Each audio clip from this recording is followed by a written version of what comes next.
This program is brought to you by Globus.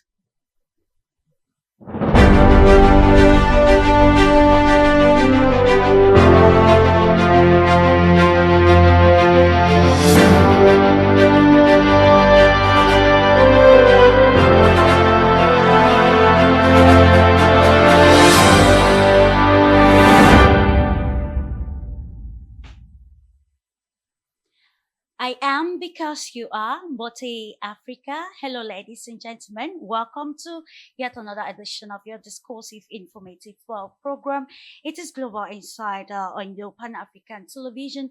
And today we continue to look at the real stakes in South Africa. And of course, accentuating on the topic, South Africa from a diplomatic applause to anti-illegal migration. The order is very clear. Furial The impeachment anger, committee and of must course be set up. asking How the soon, question, from your point is of view, the unity of the African do you continent think it ought at to be risk? established? The dream I of a think the, unified Africa chief characterized whip of, by the a EFF, common because she's not here, she should have identity, written by now, open borders and shared the economic speaker prosperity to establish, now the stands impeachment at a process, complex crossroads. The immediately, recent because, resurgence of the we movement, cannot like wait the for oppression any Dudula, longer. We've been has waiting echoed the for too painful long history now. of the The impeachment 2008 process must kick xenophobic in with crisis immediate effect, in and South that's what we're going Africa, to among demand. others, And let's see the organizing end of the fierce DA, protests which was against with us illegal when we were migration. saying let's impeach. This Now shift that they are eating has placed bananas the and nation apples, in the let's see if they'll be international able to spotlight, talk with a not full as a mouth. symbol of diplomatic progress, but The this order time is very around clear. as a lightning Cabinet rod of condemned the viral continental circulation of fake condemnation. videos But then, and who images stands to claiming benefit to be from attacks this? of foreign These nationals in South movements Africa. The are fake videos and increasingly images are not accused only of fake, but they are intended weaponizing to chronic undermine the good unemployment, reputation of South Africa economic internationally stagnation, and and rising undermine crime South Africa's rates pursuit to of a better scapegoats foreign Africa agenda. nationals. South Africans According are to within their reports, right some to protest political factions against the now spiraling capitalize illegal on this immigration challenge. populist But agenda to violence secure linked to those electoral protests support, in the past is directly not undermining the acceptable, and law principles of social enforcement must cohesion, deal with regional the instigators diversity, of such aimed violence to decisively. a larger extent Cabinet the condemned the people-to-people opportunistic diplomacy attempts to by hijack the genuine adopting a concerns of South hardline Africans stance on about high immigration. unemployment The and limited youth-led economic movements have opportunities pushed by activism mobilizing into the realm South of Africans to radicalism. destabilize the country Yet beneath and protecting anti-illegal jobs and The order is migrants' very clear. sentiment The impeachment lies a committee must thorny be set web up. of Yes. How internal soon, political from your point of discrepancies, view, the ought to be, instability of a do you hung think it ought parliament, to be and the established? filtering I think the drive of the African chief whip dream. of the EFF, Can because she's not mechanisms here, like she the should have African written by peer now review mechanism, to the the speaker African Union to as an establish the institutional impeachment body in process Africa, and the Pan-African immediately, Parliament, because among other we stakeholders, cannot wait provide the for necessary any bridge longer. to We've been waiting for reconcile too long now. these domestic The impeachment frustrations process within must kick in continental with immediate unity. effect, And and of that's what we're course, going to we are demand. asking And all of let's see the those end of the questions DA, which was while with us when we were contextualizing saying the let's impeach. situation in South Africa, where the xenophobic protests led by Operation Dodula and other groups actually, gathered mixed reactions across the African continent. So today on this panel, and with a great panel of experts, we want to actually separate noise from the fact, and of course present the realities of affairs in South Africa, both at the internal level and of course looking at the larger or the greater picture of the situation. Without much ado, ladies and gentlemen, we dive straight away to uncovering the panel, and with pleasure I want to introduce to you Dr. Michael Dimancho, civil society and of course political analyst, joining us here in the studio from the Republic of Cameroon. It's a pleasure having you to discuss the stakes of South Africa this day, Dr. Dimancho. It's a pleasure to be here, Clarice, and of course, to share my insights with your valued panelists, those, of course, who are experts in the field of these issues of this nature. Mm-hmm. And of course, it's always a pleasure to be able to share insights. And, issues of Africa are issues that touch all of us right to the bone. Absolutely. And anybody who is called to talk about African issues, and as an African, it is like a responsibility, let me call it even an obligation, to be able to come help Africa come out of these shackles of, imprisonments that we have had ourselves in, that we are being manipulated every day. And it appears as if the ideals of the founding fathers of the independence of Africa, they have not gone right deep into our marrows. And I think that it is time that some of us, of course, like experts who have gotten in deeper into this thing, knowing that in the 21st century, much of it is about manipulation, that we are able to educate and to say exactly how it is and how we are being manipulated to kill our own in the light of gaining freedom again, of gaining authority, of gaining our land, of gaining our resources. Of course, because when you look at the ideas of the forefathers, people like Steve Biko, the Kwame Nkrumahs, and all of that, I like to talk very much about Steve Biko because it was on South Africa, and the course of the program we'll be discussing. Of course, the ideas of people like Steve Biko who talked about black consciousness, and I must let you know, Clarice, that my next PhD thesis on black consciousness with Steve Biko from South Africa stood the defense. Thank you so much for inviting me. And thank you for giving importance to this, of course, rendezvous. Like you've highlighted, it is time for us to educate, inform, and of course, carve the African agenda.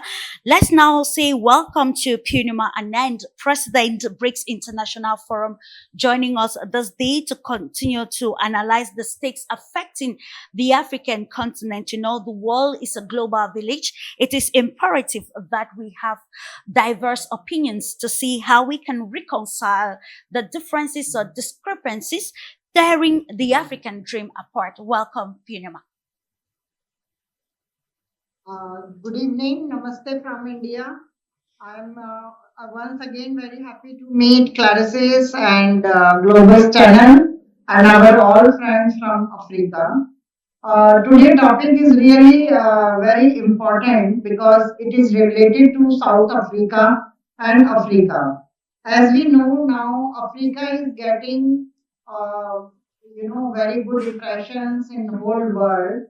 And this year when Trump got the victory, after that, Africa got the membership in United Nations Security Council. And another side, South Africa organized G20 conference, and then they organized in 2023 BRICS summit in South Africa. So one side, South Africa is getting very good impressions and very international capacity to organize international forums and international guests they can invite. So this gives very high impression to the rainbow of Nelson Mandela.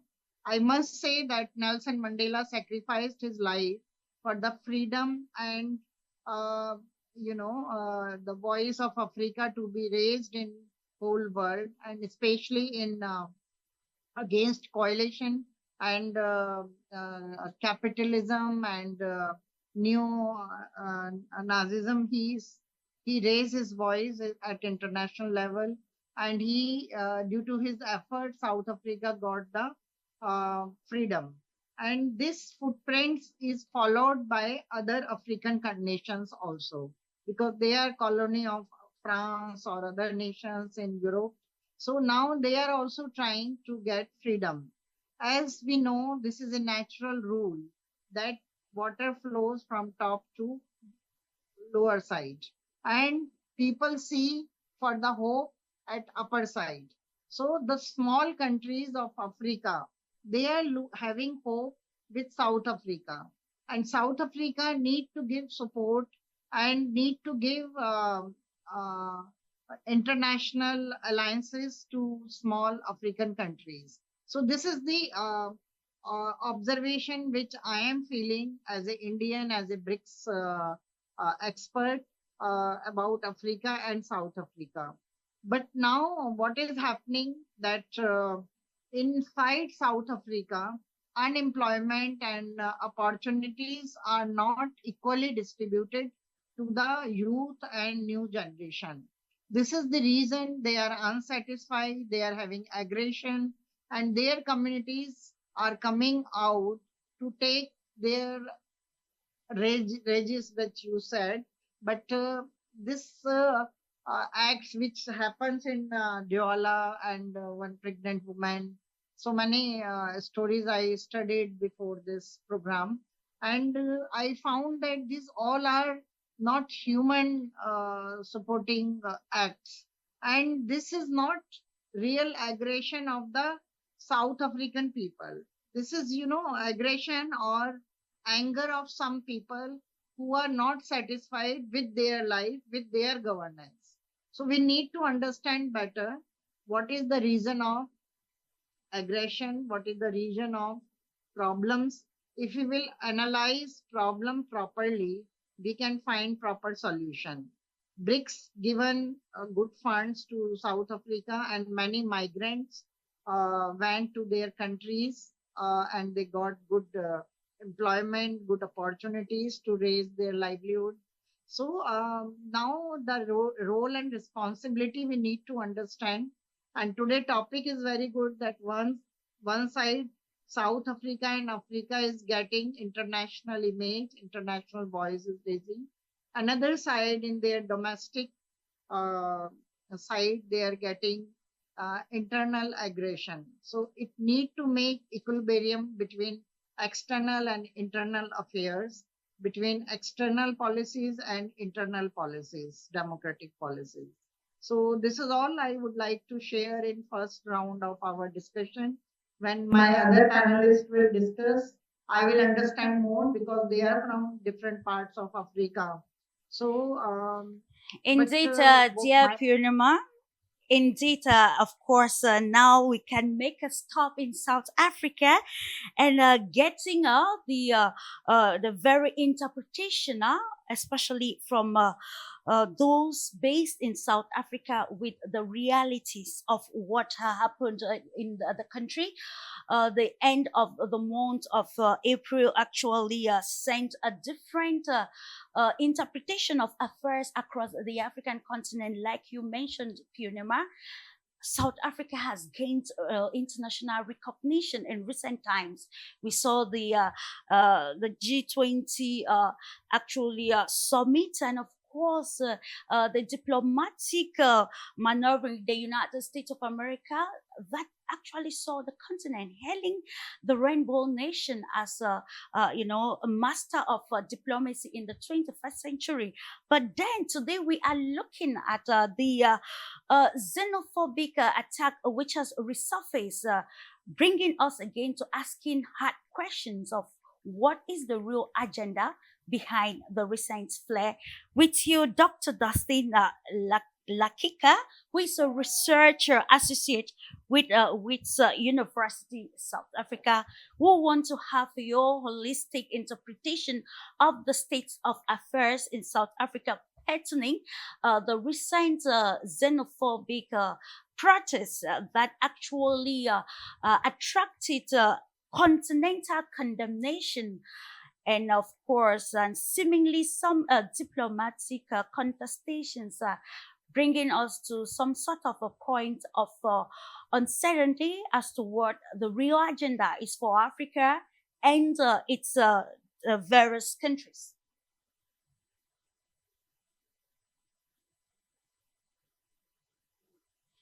Thank you so Your much, mic is Gladys, muted, please. for giving me the floor. Thank you to all the panelists. Thank you for this opportunity to share some insight regarding some issues pertaining to migration in the Southern African context. To answer your question, I'll say that South Africa comes from a very traumatic history of apartheid, marked by white domination over Black majority. And after 3 decades of this apartheid, some steps have been made, especially with regard to freedom of expression and the freedom of movement. But when it comes to socio-economic situation, the majority of the people, being Black people, are overwhelmingly poor. So South Africa is facing many challenges in terms of unemployment, which is now sitting around 40% among the youth. South Africa is facing the issue around inequality. The resources are unequally distributed among the population. There is an issue of weak service delivery. There is issue of crime and insecurity in the country. All these problems bring frustration in people's life because people are feeling like they are abandoned. After 3 decades of democracy, the lives of many people have not been improved.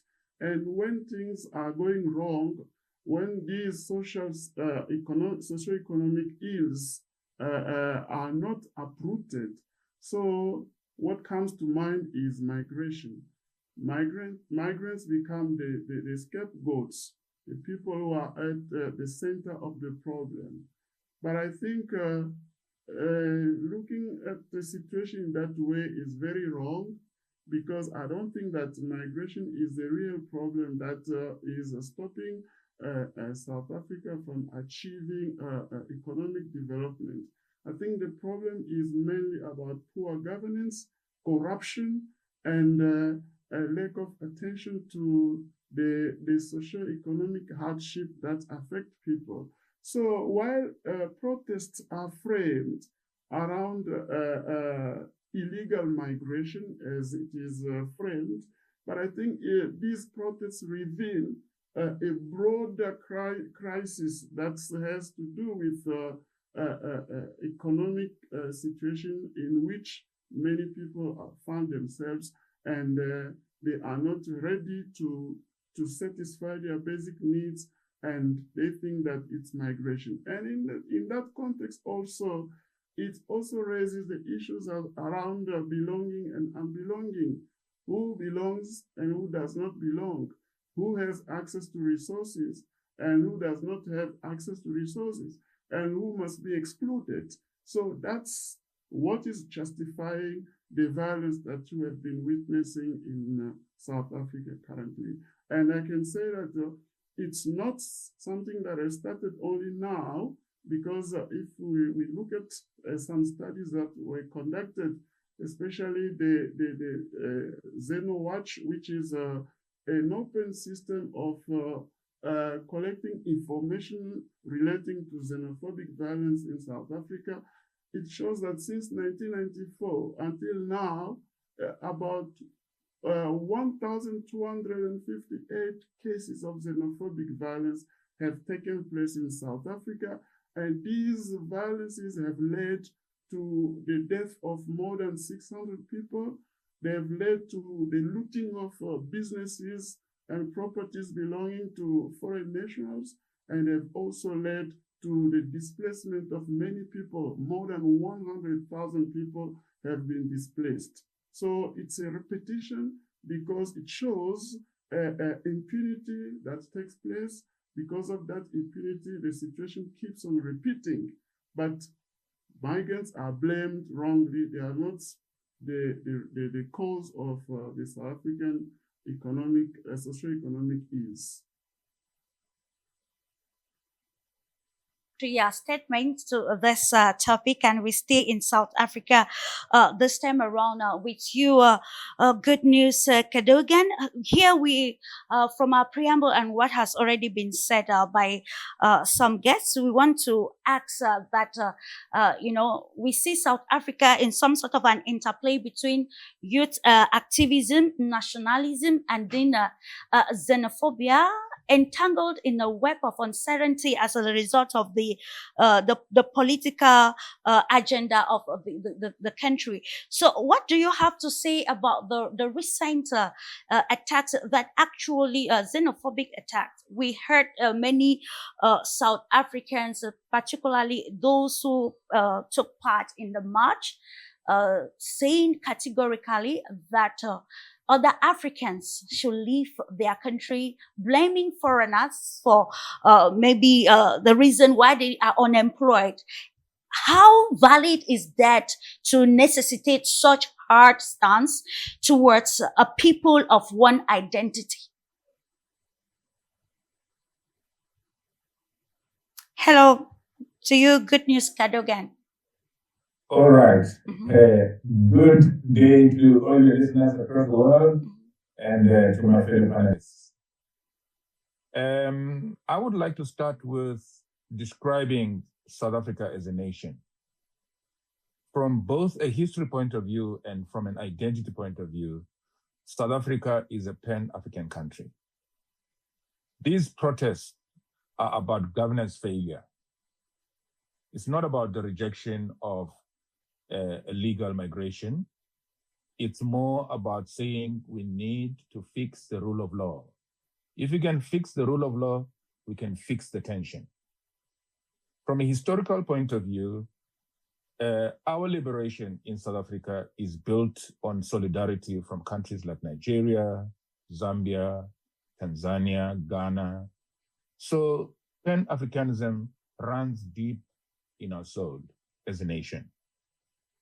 But there are three realities that we need to look at. Most of these protests are peaceful and they are within the law. And secondly, the anger is at the overstretched resources and services when jobs cross the borders and also permits, labor law are not enforced. It is important to enforce these pieces of legislation. Thirdly, there is the criminal elements that exploit the moment.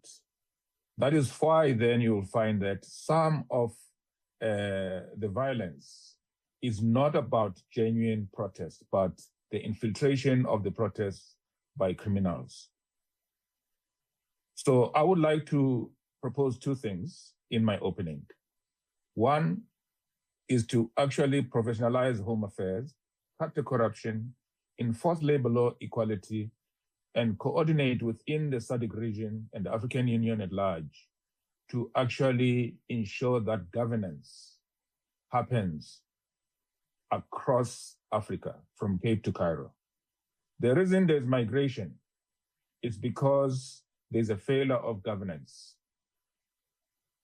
right across Africa, and where you find that most of these citizens are not happy. In fact, all of the people who migrate illegally, so they are not happy with the governance of their country. They're not happy with their governments, and there is a very low number, even within the African Union, of countries that have signed the Africa Peer Review Mechanism, meaning that they are not committed to good governance. And lastly, it's about saying, as South Africans, we don't reject Pan-Africanism, meaning that we don't reject anybody that comes from Africa. We are asking that it must be governed. Not just preaching it, but governing it and making sure that there is governance on the other side of the border and on this side of the border. That's all I would say now for my opening. And let's welcome Dr. Anzimba Ukweni, who is joining us from the United Kingdom, Nigerian, and of course, a geopolitics and strategic studies expert. And of course, it's imperative to know, because when we look at the protests, Nigeria was one of the nations that actually resounded when the protesters were actually talking to the media. And of course, we want to have your own understanding of the situation and how this will actually affect social cohesion or probably regional collaboration among countries. We've already seen reactions from the Nigerian government patterning the situation. So let's have your first interpretation of the events in South Africa and how it relates to Nigeria. Okay, thank you very much, Clarice, and good evening to the panelists for a really wonderful work so far. I must begin by saying that what we have is a Black Friday event.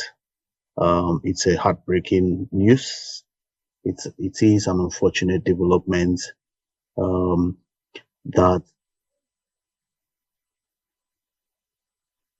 Dr. was. Andy, please can you on your camera so that we can. Can you hear me? Yes, we can hear you, but unfortunately we cannot have your image. Can you activate your camera, please? Oh, really? Sure. Oh. Thank you.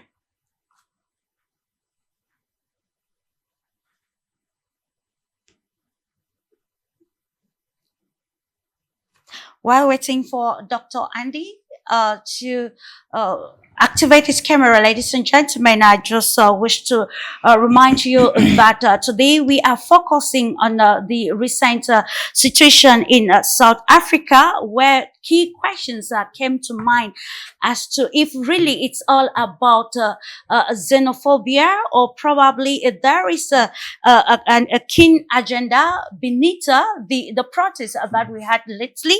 While I think it's imperative that we also join Paseka Farumeli to interpret the global understanding of what is happening, particularly in South Africa. He is a UNESA academic and member of the Convention for Pan-Africanism and Progress. Thank you. Thank you very much, Clarice.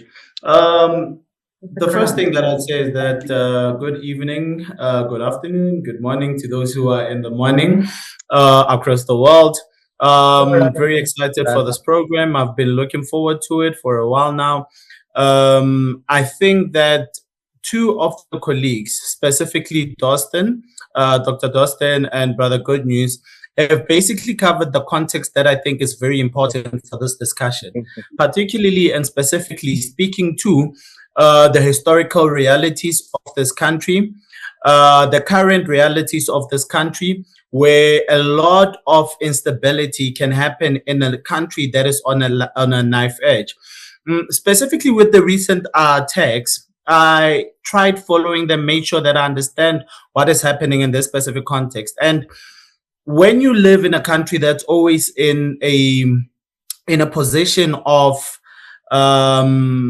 on a knife's edge, actually, when you live in a country like that, it is essential, especially when you are a foreign international, it is essential that you are realistic about the realities of that country and be cognizant of the fact that you do not want to play a part in being responsible for something that is tricky. Specifically, what I'm referring to is the context that happened in the Eastern Cape, where a Nigerian brother had a ceremony where they had said that he would be the chief of the, I'm sorry, I think it's the Igbo or Yoruba, I think it's the Igbo in the Eastern Cape. And that alone, once that trended, it became a very big thing, because South Africans, as the two colleagues said, who are in a very difficult situation, the majority living in next to nothing, they felt disrespected. And when you have a country that is so, on the edge,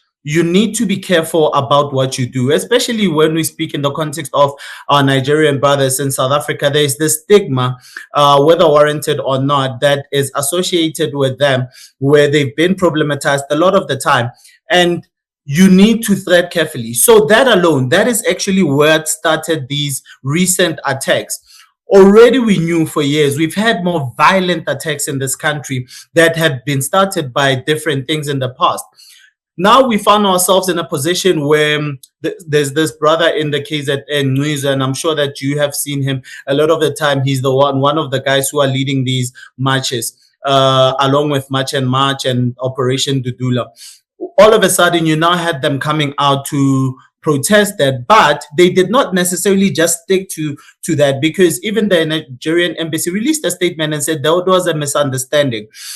Before the Nigerian brother released a formal statement where he said he did not know, it was not what it was said to be. And he is apologetic. He did not want to start this instability. So I think with this context, specifically speaking to this current reality, we have found ourselves in a very difficult situation whereby we have found a lot of disinformation and misinformation circulating, especially outside the borders of South Africa, because there is this logic that South Africa is so destabilized right now and unstable that you would believe that you are not a part of this country.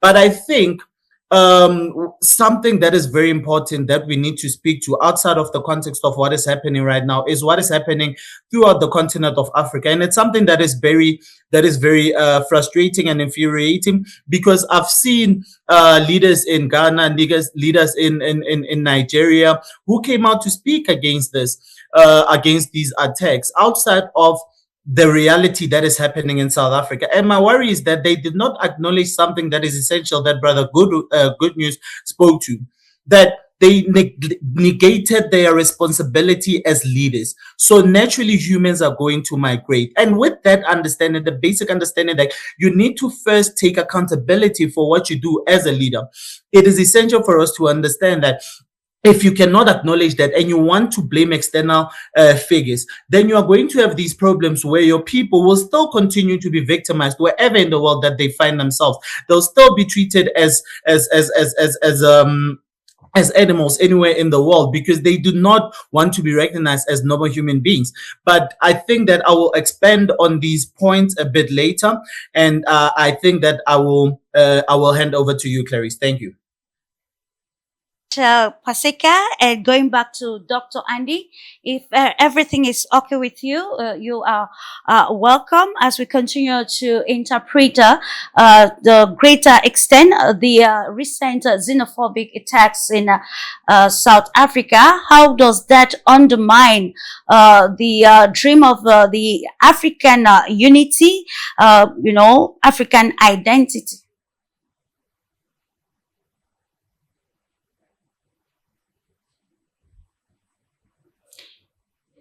Dr. Andy? Okay, we're continuing with you, Dr. Michael Dimancher.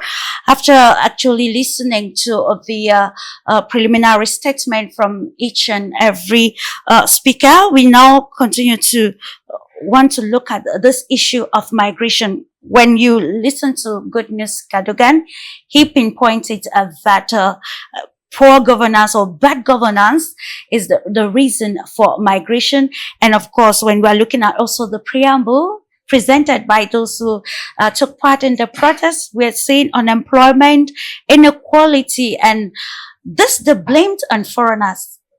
This is where I want us to capitalize, addressing the internal issues of maybe governance lapses, and of course, seeing foreigners as the reason why there is some sort of unemployment. And is there any veracity to probably warrant such? Of course, people have talked about migration, and I would just want to say a word about the issue of migration. Migration is an age-old issue. It's an age-long issue. We cannot really be talking about issue of migrations today, because migration is something that started even before the advent of colonialism and all of those. So we cannot be talking about migration as an issue. And if you even have to go to the UN Declaration of Human Rights, one of the issues is about the rights of each and every individual to move from one area to another. And therefore, people cannot be indicted because they travel from one area to another. And talking about migration, there are two things that cause people to migrate. There's what we call the push factor and the pull factors. And of course, any of these factors can cause anybody to migrate. And when you look at the UN and its clause on migration, people have the right to settle wherever, and I don't think that when you leave one country to another, you should be a cause of, insult, should be a cause of terrorism because you have left your own country. People have the choice. But then I would like to come back to this because it is not good to catch on every other thing to talk about what is happening in South Africa. I want to take a look at the issue in South Africa, starting from the point of view of apartheid. Absolutely. Apartheid started in South Africa about 1948. Remember that South Africa got its self-rule in 1910. And as apartheid came up in about 1948. And since 1948, a lot of people have been struggling to get South Africa out of this shackle. And you know, apartheid was about the white trying to segregate against the Africans. Yeah. And I have done the literature of Black consciousness. And you know, the literature of Black consciousness touches on issues of Afrocentrism, it touches on Pan-Africanism, it even touches on feminism, and all of those, and Black consciousness itself. And when you study issues of Black consciousness in South Africa, we touch on a figure like Steve Biko, and one of his famous book that he wrote is titled "I Write What I Like." And in this book, Steve Biko actually educates Africa. He recounts the experiences of Africa in the shackle or in the fence of apartheid. And at that period, from 1948, Steve Biko died about 1977. You know, most of his books were banned in 1973. A lot of Africans were meant to come together and to be able to fight for South Africa, because Steve Biko was for the issue of psychological liberation. And the psychological liberation that Steve Biko talked about was not just about that of South Africans. He was talking about Africa as a whole. And therefore, Africa as a single person came up to help liberate South Africa from the issues of apartheid that we had until until they got their what do you call this in 1994, their liberation 1994, with Mandela coming up. And therefore, I do not know why it is up to now that South Africans will think that, okay, some people somewhere are coming into their country. But we are going to see why some people, why they have this mentality. Sure. They are only victims of some. Even those who are crying each day, apartheid, go back to your country, go back to your country. These very youths are victims of circumstances that we are going to see. Because when we talk about redefining the blacks and reclaiming the black identity, which Steve Biko talked of, I think that this was a time that the South Africans are supposed to be accommodative. And we actually, one of the ideas that he talked about very strongly was the issue of non-violence and black self-defining. And then we're asking ourselves, how can a figure of that nature be able to talk to the world and Africans about non-violence and self-defining of African identity? And then today we are talking about South Africans standing in the street to tell other people to go. Now, let us move now up to 1994, where the South African got what liberation, their independence per se, with the coming up of, with the end of apartheid and the coming up with Mandela. I have said in many platforms that there was something about the end of apartheid and the coming up of Mandela as a savior in South Africa. And one of the things that I talk and I say to whoever wants to hear is that Mandela, yes, is held as a world leader, as someone who forgave people, someone who did well.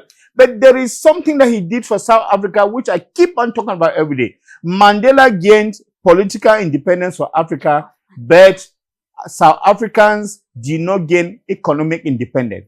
I do not want to say that he wholly depended on Mandela to give them economic independence, but I must say that Mandela achieved 50% of what South Africans were asking for by giving them political independence. Yes, they had it, but I must tell you that one of the most important aspects of that independence was lacking, and that was economic independence that the South Africans, they needed to have. And that is why when that independence was gained, you remember that even the mining fields and all of that, those remained in the hands of the few whites. It appears as if, like Ngungi wa Thiong'o will say in one of his books, Of Marry 101, we ran away from cold land just to discover ourselves in frost land. Yeah. It means that what? They were crying and crying and crying, and immediately they thought that they have had their salvation, they have reached the promised land. They discovered that it was the beginning of another trouble. Yeah, it's just like another person will say in post-colonial literature that new dress, old dance. And it's the same thing because people were crying for independence. Immediately they gained the independence, something else happened. And that's why we are even talking about neo-colonialism in other countries today. So that was the issue in South Africa, that a little bit of the problem was solved. Is it the political independence that South Africans were waiting for? No, it was not just politically. Most importantly, they're waiting for economic independence. And that is why up to today, what is happening? Now the youth are victims of circumstances. Because the question that I ask is, why is it that they are not fighting the few whites who own the riches in South Africa? That is where the problem lies. Exactly. This is I'm just giving a narrative of what is happening in South Africa. Just to understand that there is a bigger picture. Exactly, bigger picture of this. Why should South they not be Africa? fighting the few whites who own the mining fields and all of the wealth in South Africa? They are rather going behind the Africans who have almost nothing in South Africa and that is accusing what them. Julius Malema was addressing the situation. So said, it's that good that we should. if you protest and you do not bring a solution, That is then it. it That is is it. actually very problematic. That is it. Dr. It is Dimacho. good that we make this narrative so that people will get to know. Because when people just get up and say, yes, this is happening, there's xenophobia, there is this. And two, the youth are being misled. The youth in South Africa. Well, in one way, they are being misled because politics is also inside it. Absolutely. Geopolitics is also inside it. But most predominantly, the people seem to be helpless because the few whites are the powerful people. You cannot protest against them. They are the one who almost have the power in South Africa. Even though we say the blacks are ruling, they are the ones who have the power. And they look that writing against the powerful whites, it will not bring them anything, because they are like flies to wanton boys in South Africa. This is what we are, the analysts we are looking at. And therefore now they are turning to foreign nationals, and they are their easy target to target them. And why are they turning to foreign nationals? Because you find that there's a lot of competition in the informal sector, in the business, informal business, in the petty businesses that they are doing around them in the quarters.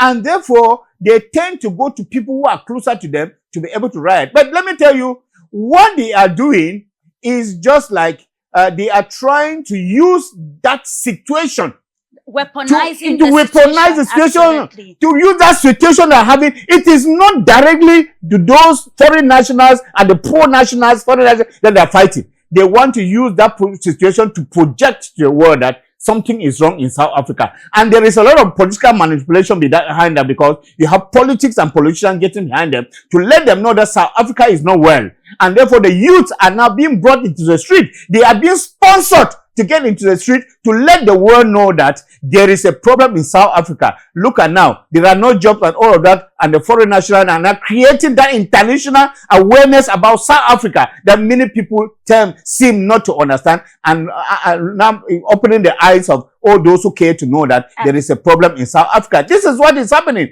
And therefore you see that South Africa is competing with Nigeria, first of all, in terms of the economy in Africa. How will you think that a country that is regarded as one of the biggest buoyant country in Africa, we think that it is where we have xenophobia? Why is it that it is much more pronounced in South Africa? We have xenophobia attacks in Africa and the world. When we have Cameroonians in Equatorial Guinea, they were attacked. And many of them were sent back to Cameroon without... It brings us again to wanting to understand the connotation of terms in different countries and how this serves the overall global agenda. I'll come back to you subsequently.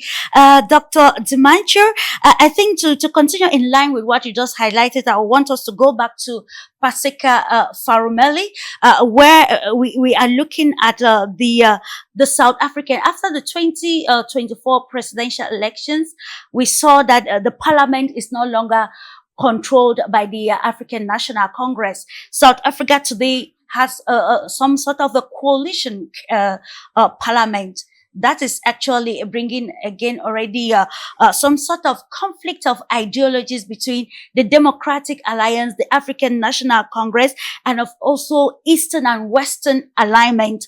We know about the diplomatic events that marked South Africa lately. And again, this is coming at a time where some politicians are already calling for the impeachment of incumbent President Cyril Ramaphosa. So what can we tell of all of these, gimmicks or maneuvering, taking or weaponizing the situation of unemployed South Africans against foreign or illegal migrants, and the broader political picture that this presents, especially as far as the leadership future of the country is concerned? Thank you very much, Clarice. Before I go into the GNU government and the role that they might be playing in theory, I think that there's a number of misinformed points that the brother who just spoke made, and it would be unfair for me to continue without addressing these things.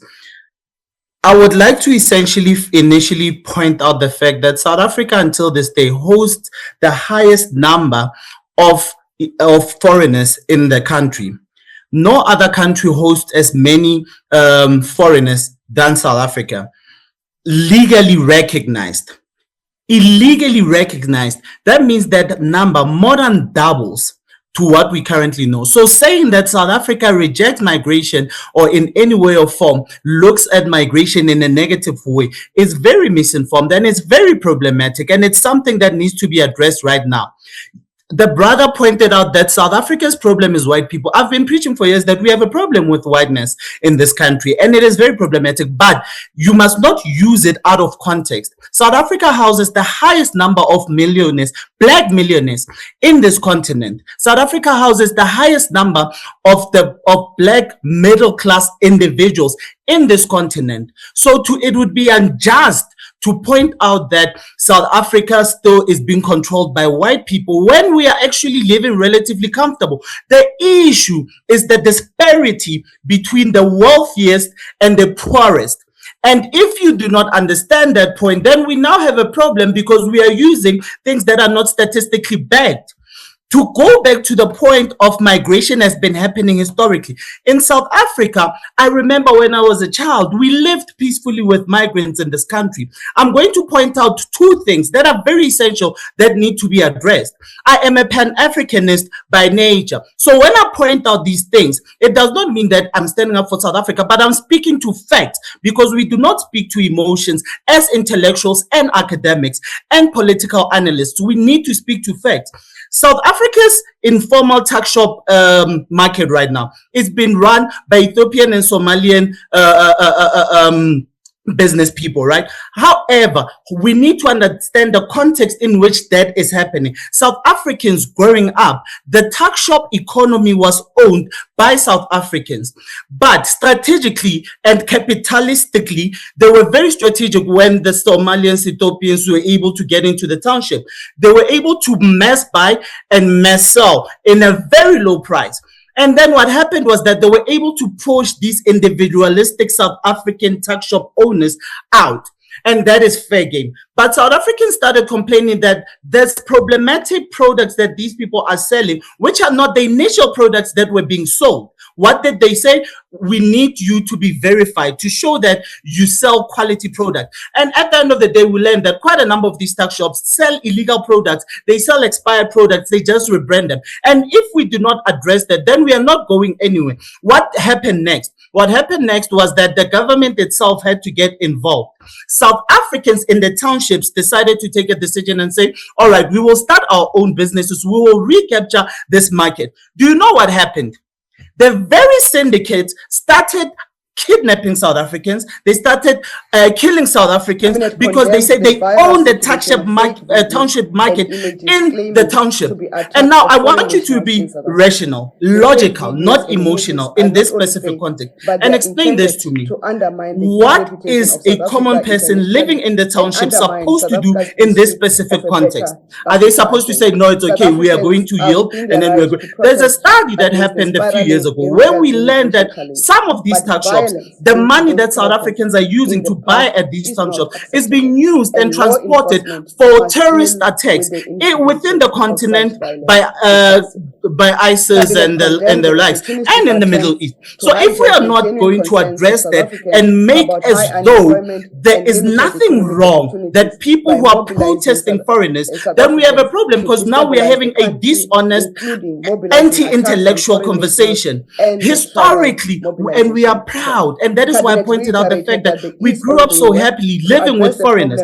But now what has happened is that a lot of misinformation and disinformation has been circulated, and we are not willing to address this disinformation or investigate and query exactly what happens in the country, because we are coming from a point of emotion, not a point of fact, and that is intellectually incorrect and problematic. And the other point is that South Africans, when we address the point of land, South Africa has 70% plus ownership of land in the country. The land that South Africans consistently speak to and say they want a part in is the land that is commercial farming land. That is very important. We need to understand the distinction between these two. South Africans have a part in the economy, even though it is still very problematic that along racial lines, the white man still controls a huge majority, but it doesn't mean that we've said and not addressed that consistently. So through protest, through decolonization, through fees must fall, holes must fall, we were addressing education, we were addressing the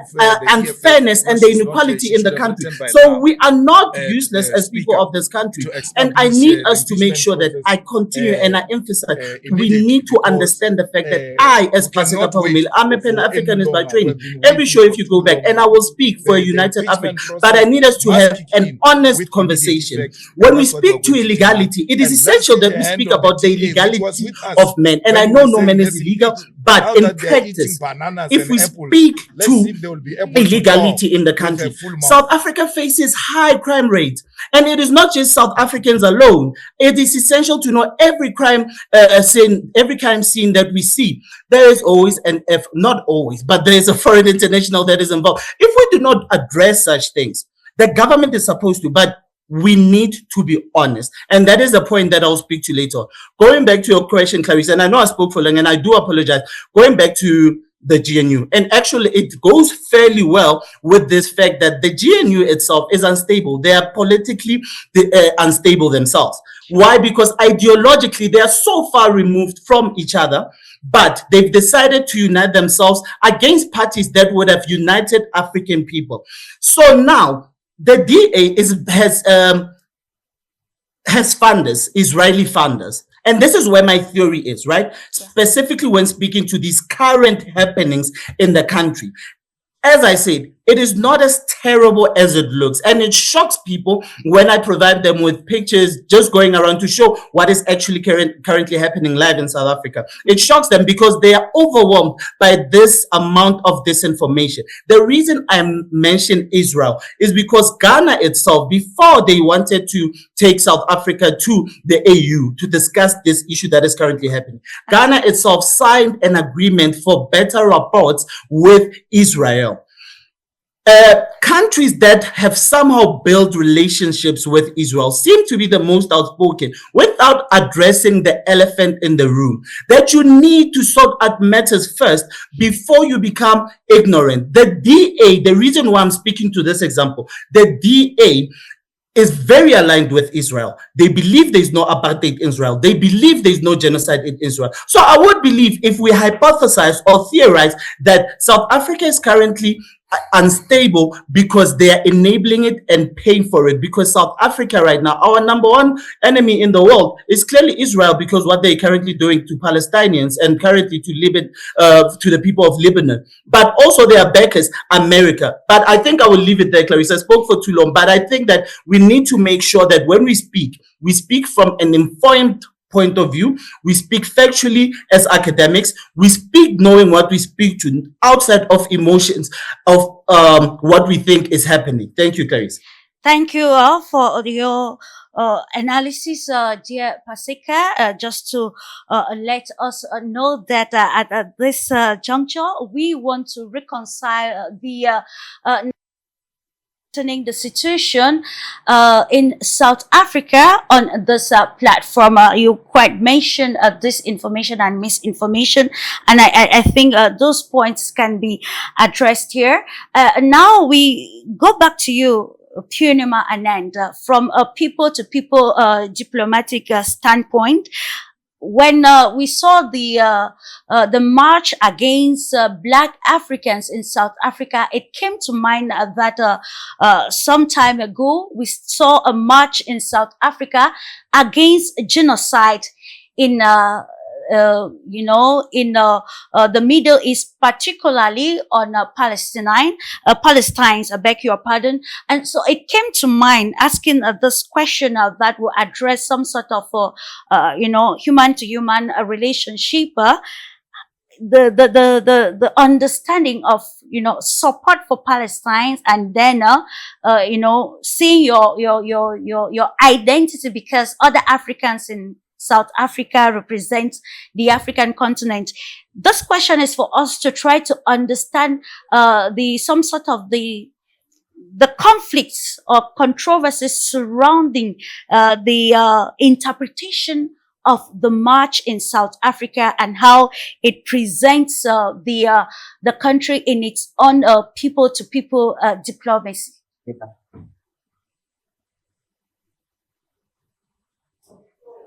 I'm audible, Clarice? You're audible, please. Okay. So actually, as our colleagues spoken about South Africa internal situation, and one of our colleague very well established this topic, because South Africa is rising and South Africa is strong, and no doubt that in South Africa, external forces are working to create the disturbances, because South Africa as an international land of opportunities, attracting investments.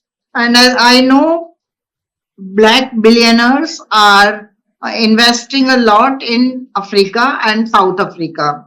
And South Africa is the best country for the investment if from outside Africa, if we observe. So this is really very important to observe carefully that what are the reason of the aggression. Yes, we understand, as our colleague said, about some cases, what happened, it is really not human level, but it is not the complete reason of the aggression and regis. So a point to be noted that in many countries, such aggression develop. I am from India. In India also, because one of our colleagues said about black and white issues. But in our country, Muslim and Hindu issues are very high, and means people are killed on spot, this and that, sometimes fires, something happens. But mostly when we go deeper, it is not act of common people and local level. It is always promoted by from the outside. Maybe it is political. Sometimes different political parties create such environment that one party, just to destroy the image of one president or prime minister, and one if he is succeeding in some goals. So parties also do such acts. So this is the really very important, and this is really good discussion today, that we are understanding what are the causes, what are the reason of this march, and what are the reason of aggression in South Africa. I understand that because as an international expert, I feel this is a kind of disturbance creating in South Africa to stop its growth, to stop the opportunities for next generation. Because if such disturbances will happen, then naturally growth, it will impact to growth, to GDP, to economical rise. And nowadays we also need to understand that problems are in all countries. Every country is facing economical problem, and they are having disturbances inside their countries. So South African government, South African civil organizations, and other Africans international organization need to do very good analysis that they should not give any impact to the evil power. They are growing. This is very high time for South Africa and Africa to make their rise, to make good opportunities for their future generation. This is all I can say, but naturally our local colleagues and African colleagues can tell more better what is their understanding, what is their analysis. But yes, one thing I can say, it is not normal and it is not done by people, because people never want to destroy their local houses. They never wants to destroy their government system. As I understand, people to people dialogue can solve any problem. But definitely upper powers are there who are accelerating their aggression, who are accelerating their problems. So they are coming out and they are acting for march or for other unhuman actions. But I know if you will create in your country people to people dialogue, you can get the solution and people understand their good and they understand what is good for their children. And no doubt every human being wants peace and development. Thank you. Indeed, people to people dialogue, but then how practical is that with the greater agenda that we all are aware, especially when it comes to the geopolitical dynamics of the situation in South Africa? Here we are looking at the vulnerable population with you, Dr. Dacinda. Actually, you've been very involved in migration issues and of course coming in contact with vulnerable society and even mobile communities. So in your perspective, what are the most important warning signs that a public anti-migration campaign is shifting into xenophobic violence or some sort of social exclusion? And from what has been presented on this panel, I would also love, while answering this question, for us to answer if xenophobia is the right term to use to probably define what is actually happening in South Africa at this juncture. Thank you so much, Clarice, for this question. I think when we talk about xenophobia, there are many things that we need to take into account. So it's mainly about social rejection. Please, can you activate your video? Can you hear me? Yes, but we can't see you. Please, your video. Oh, sorry. Thank you. I was saying when we talk about xenophobia, there are many things that we need to understand. It's about the lack of acceptance of other, to move side by side. It is manifested in many ways. For example, South Africa, we see that foreign nationals are repeatedly blamed for socio-economic problems that the country is facing. And then this creates conditions of normalizing violence and insecurity.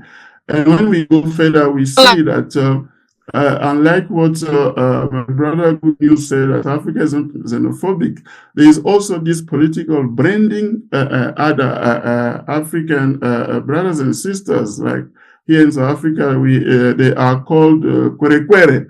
So it's a way of othering others, creating some kind of a line to show that we are not like them. And then this also will manifest in the way that people are behaving through some inflammatory rhetoric And we have seen that coming often, especially during the time of election, where we see political leaders vying for support.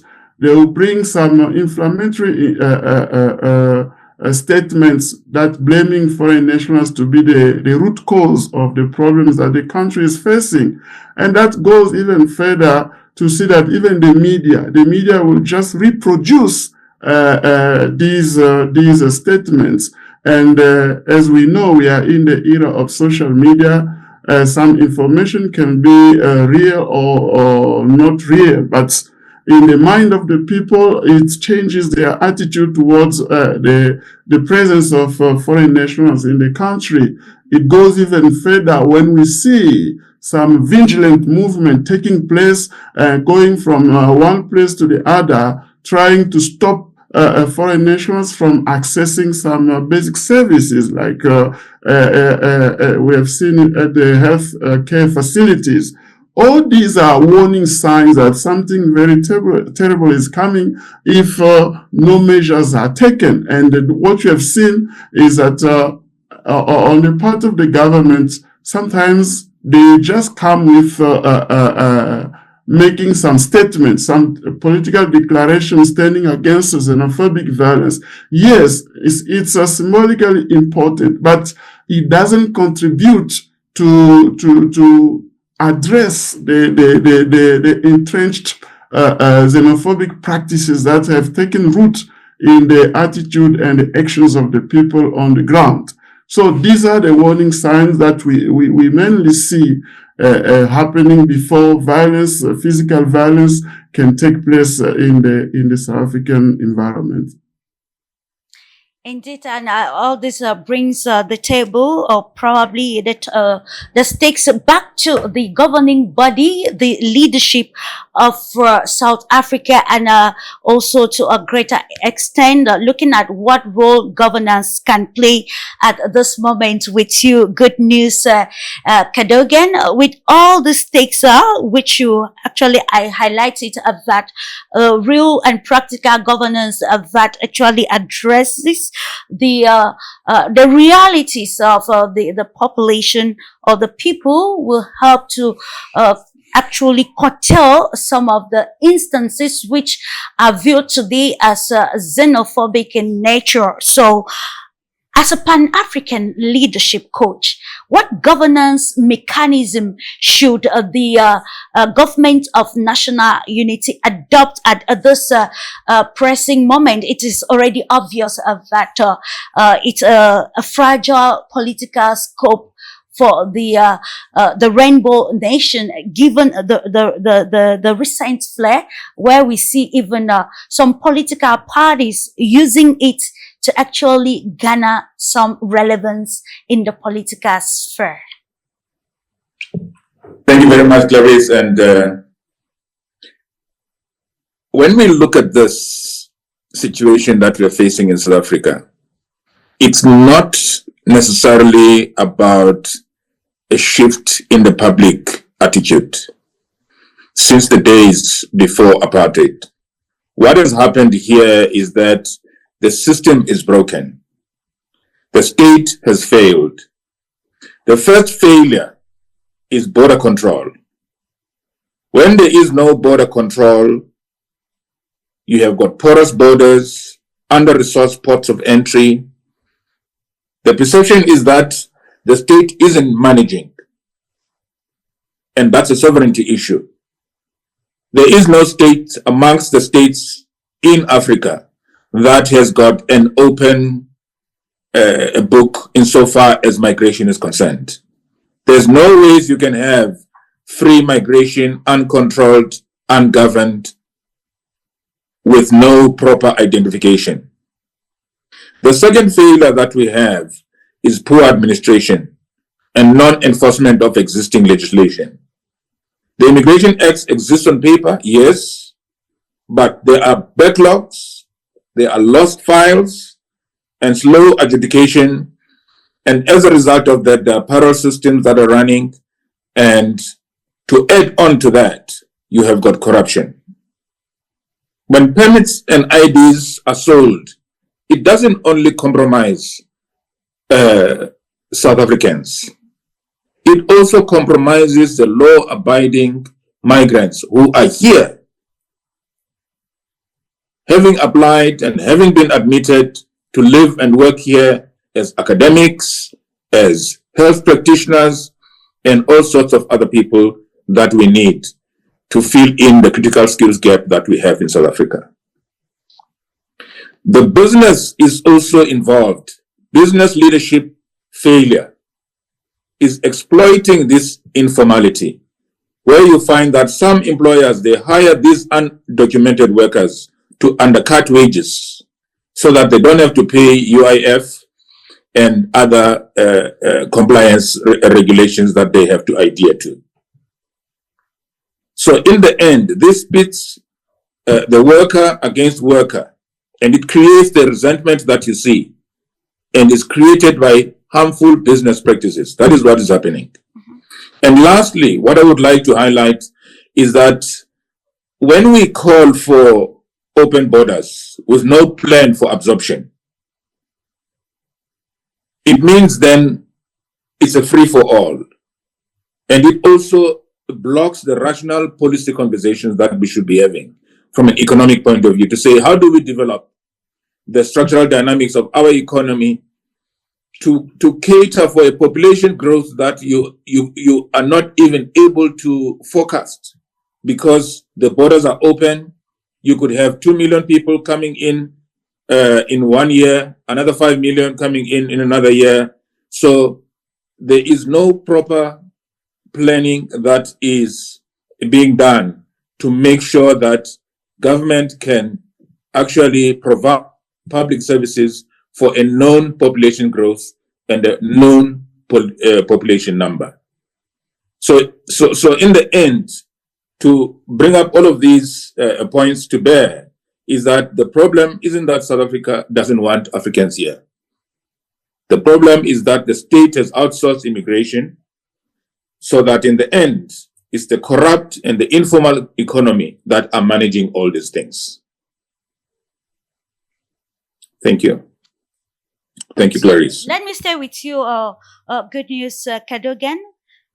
You've identified that the problem is not like South Africans do not want other Africans, but the reality of on the ground, to an extent, we have listened to the leader of the Dodula Operation Dodula. We have listened to some statements and coming from other South Africans that engage in the march and the protest.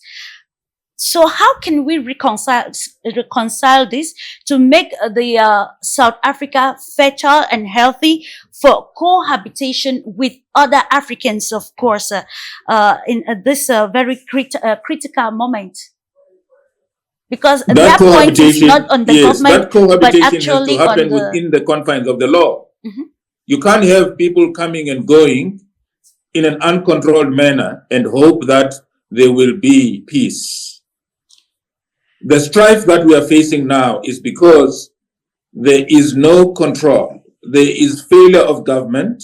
There's a failure of leadership, not just in government, but in business as well. Mm-hmm. At some point when I was in Paris, I saw a similar kind of challenge there, where you find that in the hospitality industry, the restaurant owners would employ undocumented nationals and exploit them and pay them less than the locals.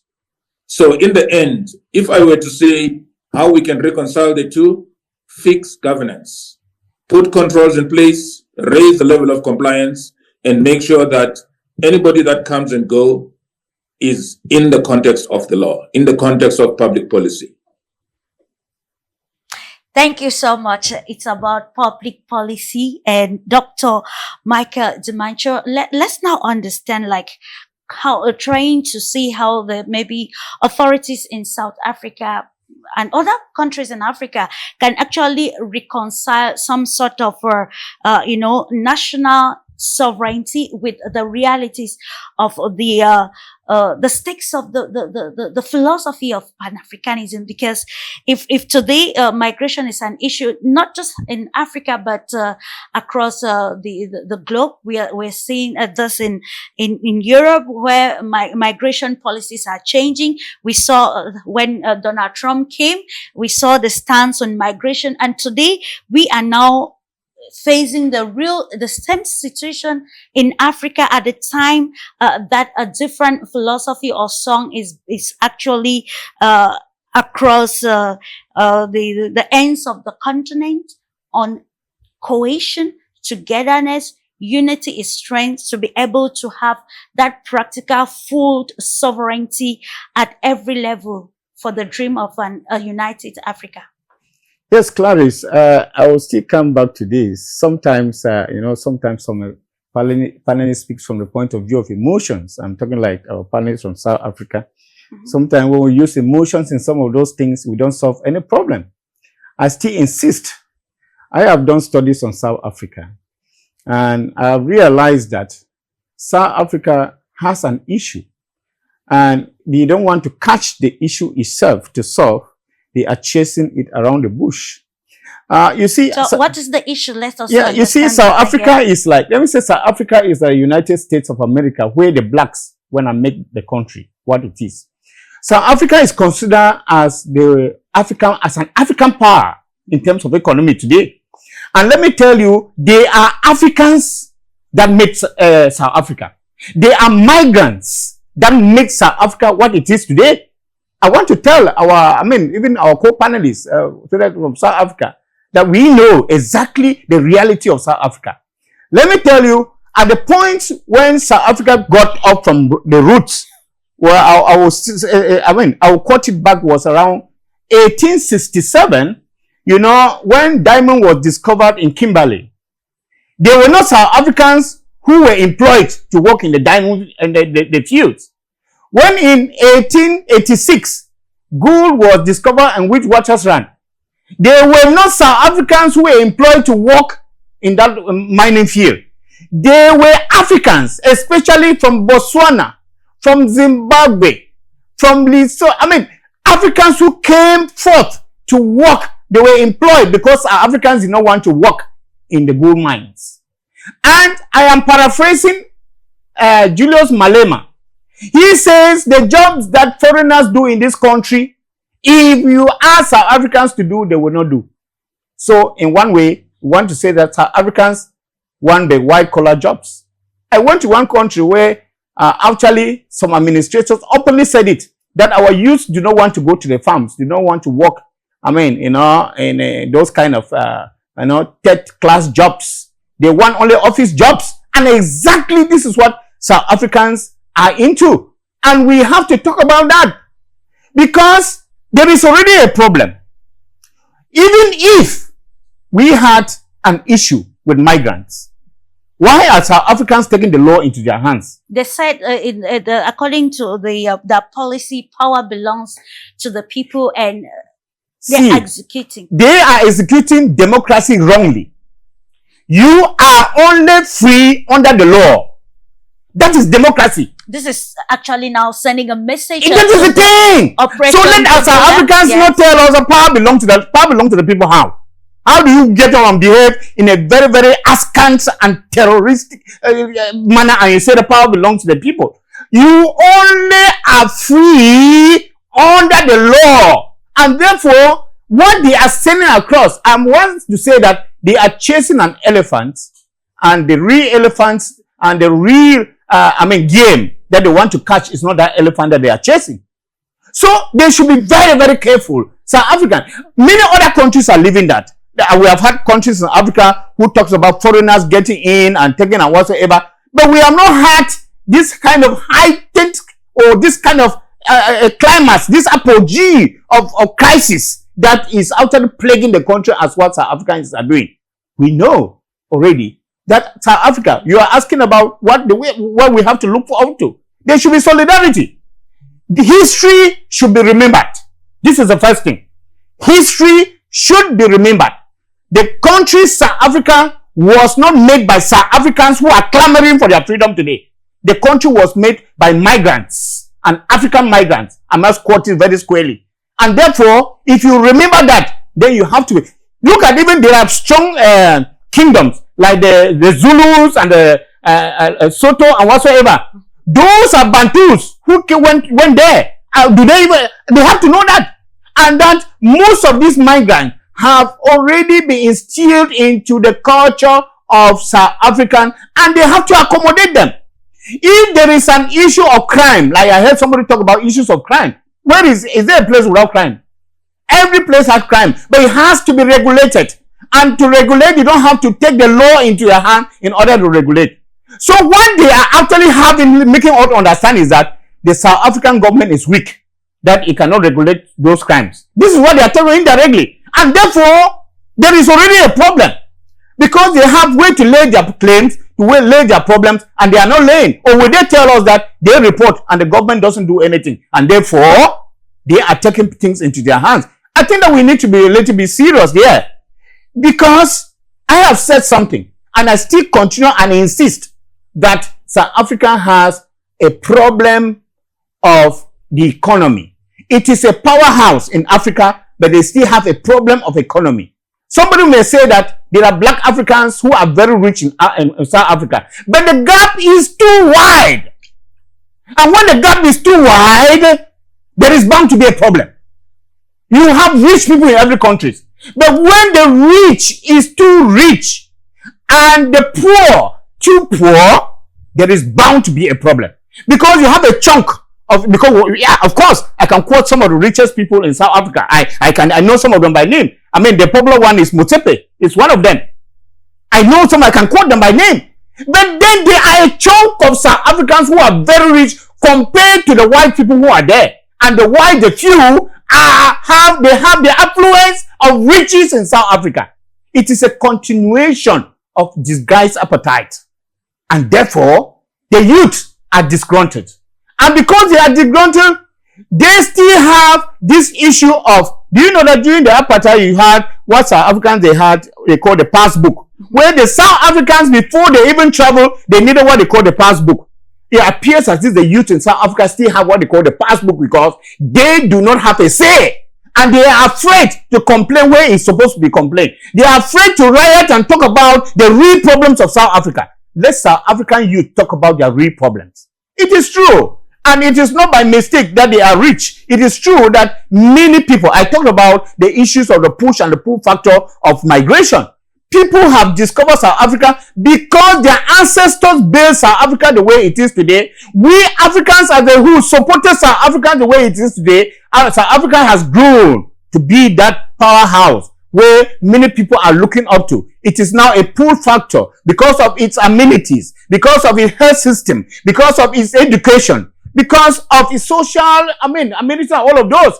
Now people want to get there to enjoy some of these amenities. Yes, it is good that I know there are some people travel by foot to go to South Africa, but most of the people go to South Africa, they obtain visas to go. I met some 3 Nigerians who actually told me they got their visas to South Africa and they were living in real, well legalized conditions in South Africa, but you just get people coming from anywhere to come and question them. And they don't need to know whether they have papers or they don't have papers. All they want to do is they want them to leave. And you ask them, why do you want them to leave? They tell them they have taken their jobs. Let me tell you, this sentence alone, they have taken our job, is a sign of laziness. And we must cry for about it. How do you say somebody has taken your job? It means that South African youth are not competitive in the job market. They are not incentive. They are not innovative. They do not create jobs. They are not entrepreneurs. How do you come and tell Africans that they have taken your job? This is laziness of its highest form. And Africans must have to shame this because this is a shame to us Africans. And nobody should defend this. And when I'm talking about this, I think that emotions, talking about some of these things is not welcome. We need to be educated people. And we should talk like educated people. We should not give defense about things that are actually should be thrown into the dustbin. We Africans have gone past this. And I was attacked in 1952. We have borne so much for so long a time. It is time that we rise up and we live above this. And I cry, beloved, Steve Biko, La Pattern will write in his book. And I say that Africans must go above this. We must recognize what we ourselves did to ourselves, what we stood for in terms of black consciousness, what we stood for or what we are standing for, Pan-Africanism, what we are standing for Afrocentrism, what we are standing for feminism, what we are standing for as an African that is stands to be united, that African, the OAU, Organization of African Unity, that started in 1963, changed to 2013 to the AU, the African Union, and inaugurated in the year 2000. That we are one and we must build as a people.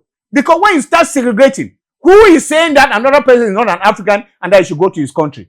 Because they came and put this boundary, or the Europeans divided us into boundaries. Now you say, now when we talk about the prior to the arrival of the colonialism, because when you look at the history of South Africa, before the arrival of colonialism, there were no boundaries, and that's why the Soto and the Zulus and all of those people, the Bantus, they went into South Africa without anybody control and they settled. So why do we now say that this one is an African from Nigeria, this one African from Zimbabwe, this one African from Botswana, and all of those? We should accept. If we accepted that they should be regularized, it is fine. Does he have a passport? Is he living legally? Is the job that he's having, is it registered? And all of that. I think that this is what they should carry on their placard if they want to have an international support. Not that somebody will come and say that they have taken our jobs away. And of course, that is why we see that there is a junction of complexities, wanting to understand. At the end, we need to reconcile constructively to not derail from the African dream of unity. And with you, Paseka Faramale, with all that has been said, I will say that there is some sort of a web where we find politicians, businesses, and then disgruntled young people who have actually defined their scope of activism, capitalizing on the presence of other Africans on their in South Africa, I beg your pardon. So now let's look at how the different interests, particularly by politicians and the businesses, is actually somehow overwhelming the prime interest of inclusive development that will solve the problems of young South Africans, and to a larger extent eliminate instances of that will be calling xenophobia or anger meted on other Africans.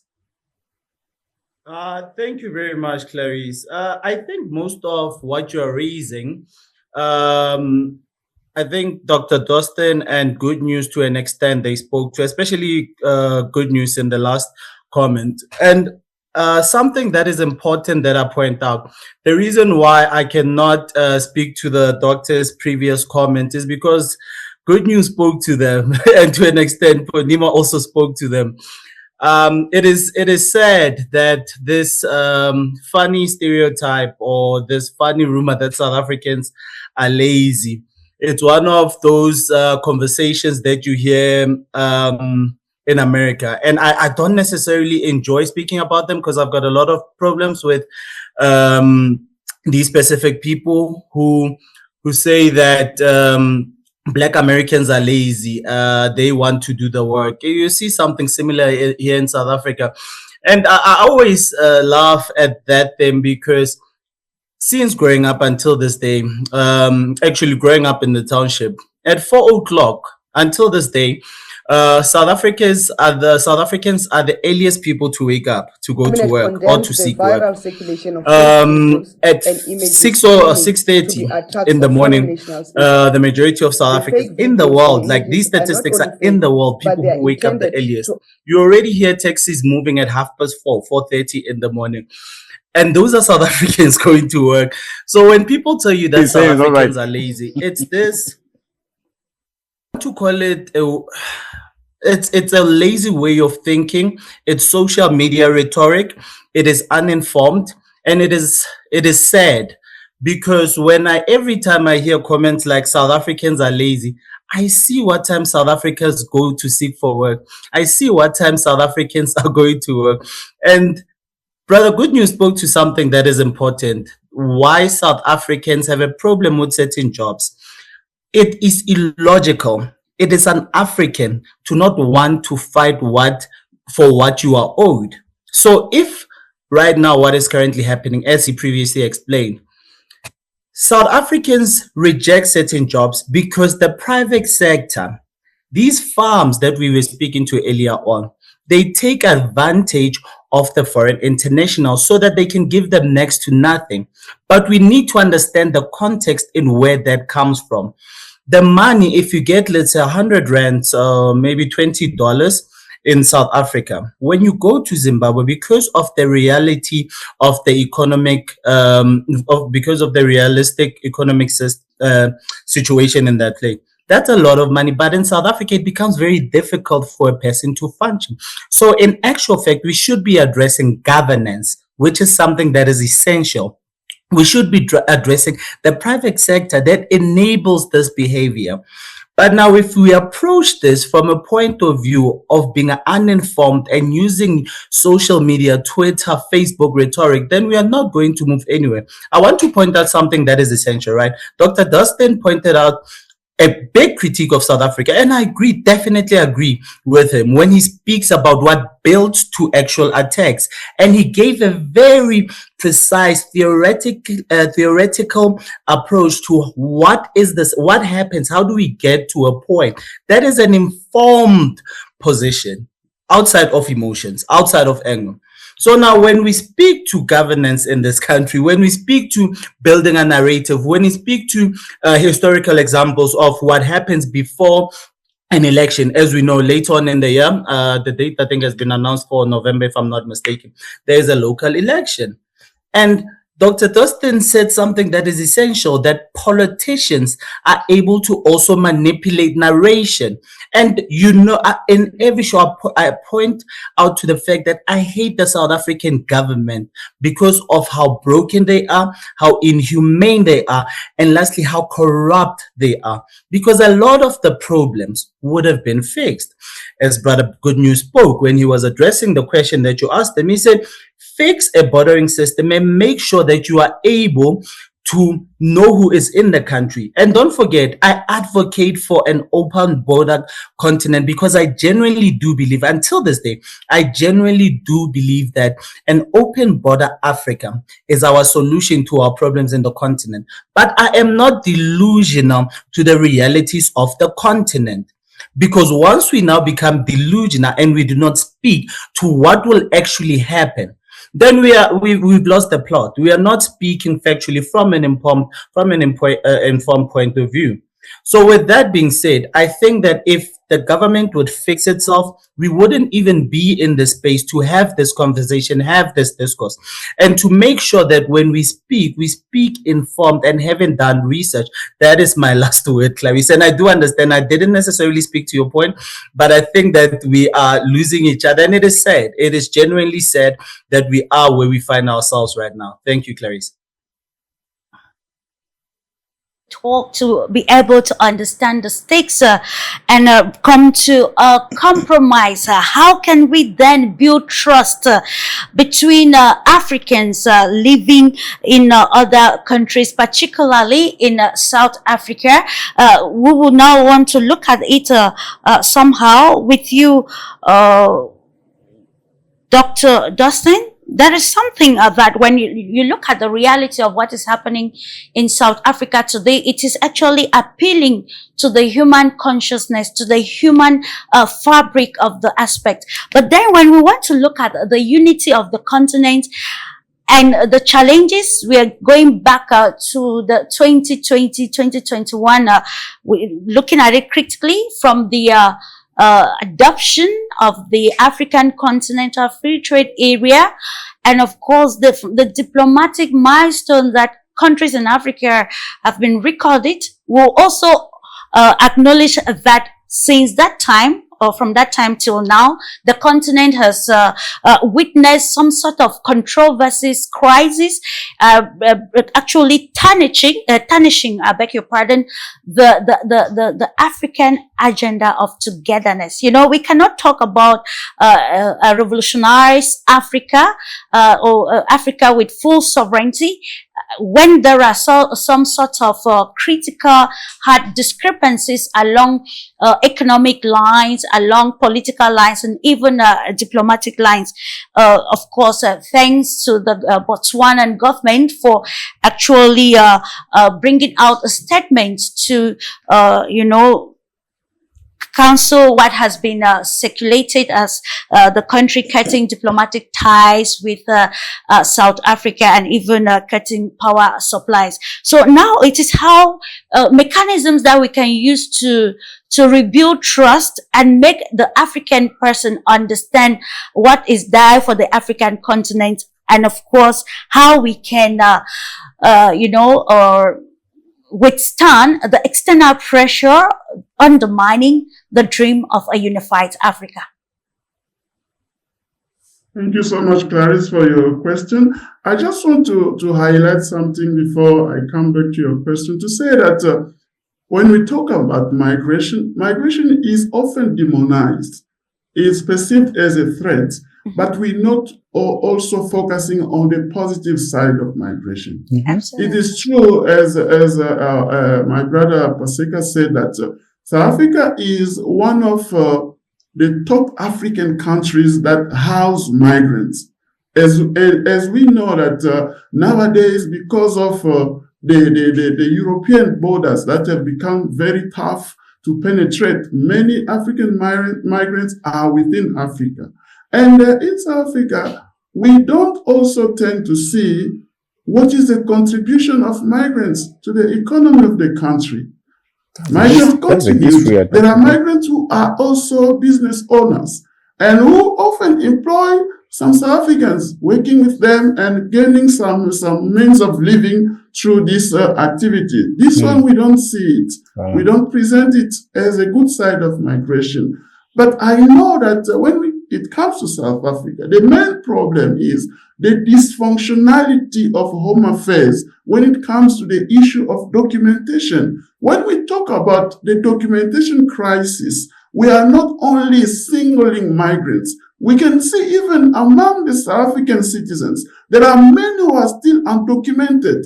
So for me, I'm not talking about illegality. I talk about undocumentedness, because we see people, when they come for the first time, they can apply for documentation, and then when time comes for the renewal of this permit, it becomes impossible for them to get their permit renewed. And in that condition, they become undocumented because they cannot get the permit renewed. These are the cases that we see. And when it comes also to migration management, there are a lot of shortfalls that we see that Home Affairs is not able to address.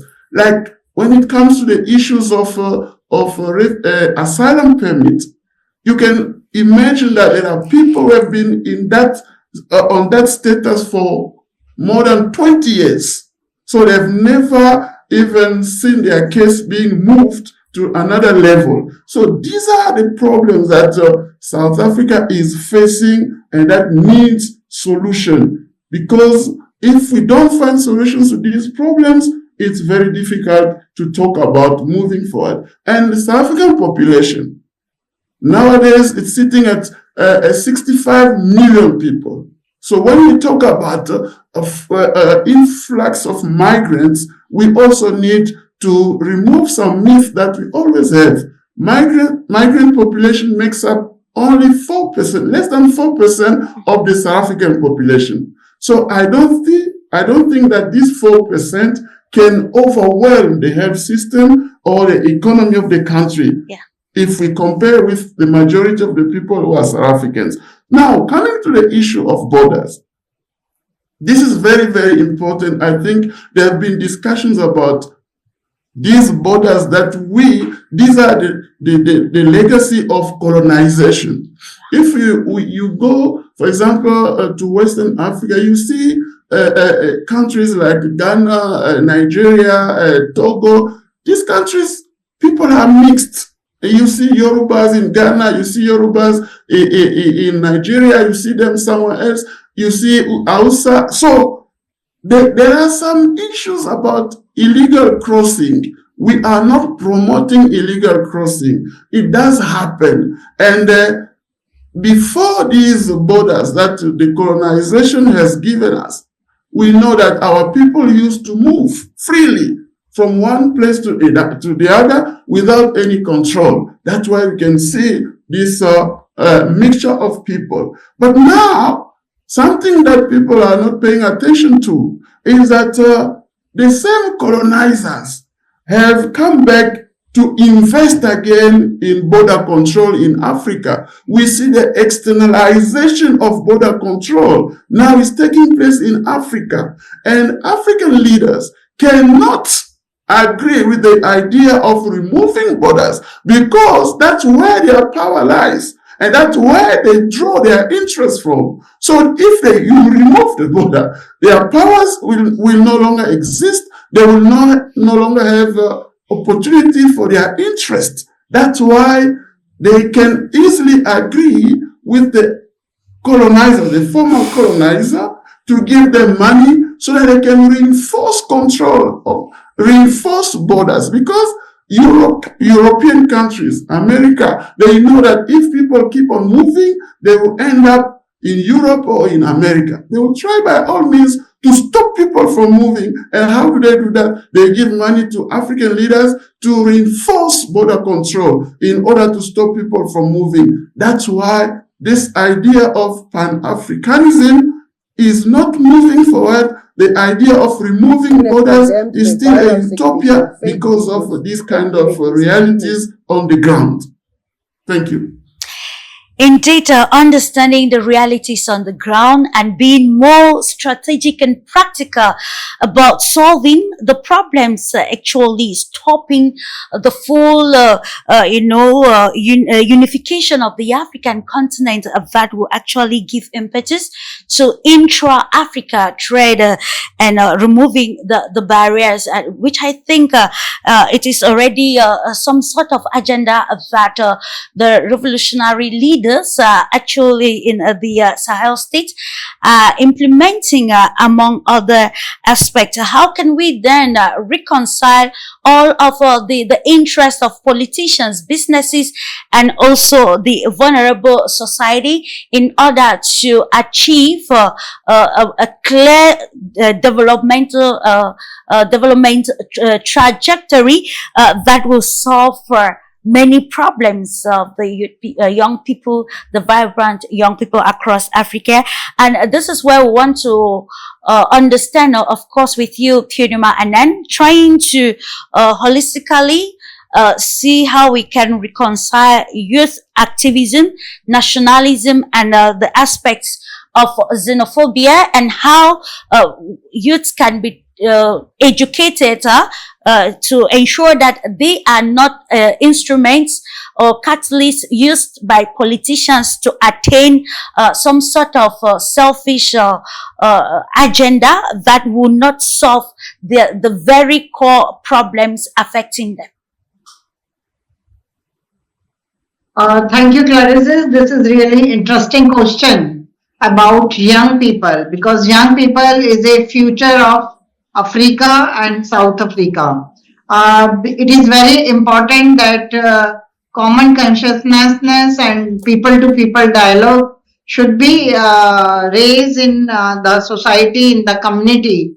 And young people should understand. Now, it is not a question of corruption, whatever topics and points our colleagues raised about black and white and corruption and external and internal forces. Now, main key question is that our economic cooperation. South Africa is a heart of BRICS, and if South Africa is getting problem, whole BRICS structure will also disturb. So, as a BRICS countries, important nation and rising nation, South Africa young generation need to be come in front side because this is a digital age. information is easily available, technology is available, and economic cooperations are available. We should understand that aggression cannot give us growth. This is the important thing South African young people and African young people should understand it. They are having opportunities, equal opportunities as European having, as Americans having, as global South is having. Yes, we understand problems are there because financial structure and burdens on governments are everywhere. All nations are having problem. Even America is having problem of the migrants. All countries, people are living in America. Black, white, all community, Muslim, Hindu, everybody is there. And sometimes they also face communal problems and black and white problems, but they control. It depends on government how they make the peace and coalition. So it is very important that after today's discussion, we got so many points and all points are relevant. Maybe discussion was this side or that side, but it was very good discussion. And now what we suggest through this conversation today in Globus channel, and thank you Clarice, you organize it, that South African government should control it and South African government should give equal opportunities to the young generation. South Africa should understand they are the leader of Africa and they are the leader of Africa in international front. So South Africa responsibility is very important and it is a rainbow of Nelson Mandela. We all respect South Africa, Nelson Mandela, and we are looking forward for the growth of South Africa as well as Africa. And we want that young people should come up and they should understand their right, their responsibility, and they should get opportunities from digital information in digital age. So this is all we could say today. And we believe that this aggression, these presentations and these marches which are happening in South Africa will be settled down soon. Thank you. Absolutely, it will be settled down soon with the right policies and the right narratives. If we are actually, ladies and gentlemen, culminating today's program, so we'll give our guests just 1 minute each to conclude and make recommendations as we continue to monitor events in South Africa and elsewhere across the continent. Beg your pardon. I start off with you. Good news, Kadogan. Good. Thank you very much, Clarice, and almost like a farewell to my fellow panelists. Sure. And I've enjoyed being here this afternoon or evening. My closing remark is around probably 3 things. One is leadership. Leadership in business, leadership in government, and in the public and community in general. If there's no leadership displayed there, all of what we need to do to fix South Africa is not going to happen. And if we let the systems to collapse, the relationship at a person-to-person level between South Africans and other Africans is going to spiral down to a point whereby now xenophobia becomes an issue. So it's not about changing of attitudes. Mainly, it's about changing the systems, strengthening the systems so that there's compliance and there's also predictability of the migration and movement of people in such a manner that criminals or crime does not prosper as a result of lack of controls. Absolutely, it's about all stakeholders playing their respective roles to ensure that we limit or mitigate crime and solve the many problems of the young population. Recommendations from you, Pasika Farumale, especially at this critical juncture for the South Africa as a nation, given also the controversies surrounding its leadership and how all of the manifestation of xenophobic protests to an extent defines the internal discrepancies along the political lines in the country. Thank you very much, Clarice. I'm trying to think of what is logical, right? In terms of, you said we have a minute, so I just want to touch on what needs to happen. It's very administrative, in a sense that we will only see more and more of these Afrophobic attacks until the government is actually fit to rule. And for the majority of South Africans who are in a place of frustration, I think it's as a result of living on the brink, looking at a government that is so corrupt, so broken, that it has decided that it is going to use people's tax money for their own satisfaction. It is essential that that leadership gets resolved one way or another. I am not one for coups because I think that it's a very, it can be because others, they tend to work out. It can be a very problematic thing. But I think for us to start by fixing our problems, we need to change the government that currently rules this country. If we can fix that, I think that most people would be slightly more satisfied, but also changing it to someone who is correct, because there are very, as Dr. Dostin said, there are very problematic parties that campaign from a point of view of Afrophobia, very attacking of the foreign internationals. And those guys, we cannot allow them to be our president. We don't want a Donald Trump in South Africa. That needs to be rectified. Absolutely. And we need to make sure that we are aware of any influence that aims only to destabilize this country, because there's a lot of disinformation, there's a lot of information that circulates out there. You look at the case of white genocide, we know where it comes from, we know how it was developed. The facts do not agree to it. What is on the ground does not agree with it. We need to be aware that there is a third hand that is at play. All this youth is going to experience the same thing that the previous generation faced. So if we do not resolve that, if we do not build better rapport with our own neighbors that we need to, I don't see us going anywhere. We will be stagnant.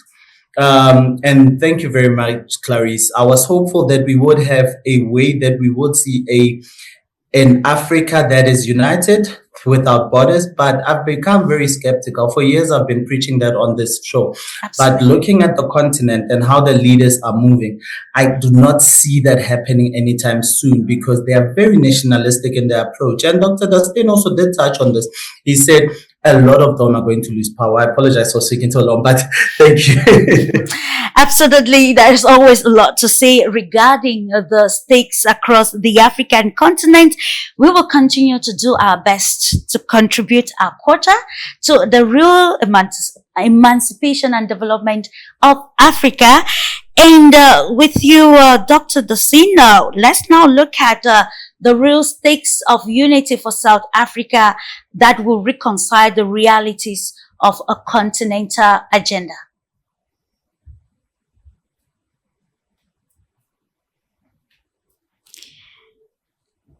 Is Dr. Dossin with us, please? Please, can you unmute your mic, please? Are you? Okay, we can hear you now. Are you talking to me, Clarice? We are good. We are good. We can hear you. Can you hear me? We can hear you, Doctor. Okay. Thank you so much. It was lovely to be part of this panel discussion, and I really enjoyed various perspectives and insights from all the panelists. Thank you so much for sharing your thoughts on this topic. On my side, I would just say that something that needs to be understood is that where impunity is perceived, it breeds repetition. Where accountability delays, it creates space for confidence to be weakened. And where leadership is hesitant, it opens room to forces that threaten order and justice.